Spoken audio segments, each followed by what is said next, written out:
নমস্কার, আমি দেবশ্রী রায়। আমি প্রথমে ধন্যবাদ জানাতে চাই জিতকে।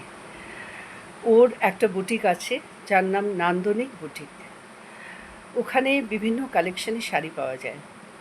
এর মধ্যে জিত আমাকে অনেকগুলোই সুন্দর সুন্দর শাড়ি দিয়েছে। আর সত্যি সেই শাড়িগুলো খুবই সুন্দর এবং ওর কাছে অনেক ভালো ভালো কালেকশন আছে। তাই জন্যে আমি চাই আপনারা যান নান্দনিক বুটিকে এবং আপনারা বিভিন্ন ধরনের শাড়ি, মানে আমাদের বেঙ্গলের ঐতিহ্য যে শাড়িগুলো ও কালেকশন করছে সেগুলো দেখুন।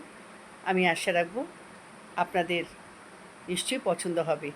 আর বিশেষ করে আমি থ্যাংক ইউ এবং ধন্যবাদ জানাচ্ছি জিতকে এত সুন্দর সুন্দর আমাকে শাড়ি দেওয়ার জন্যে। নমস্কার।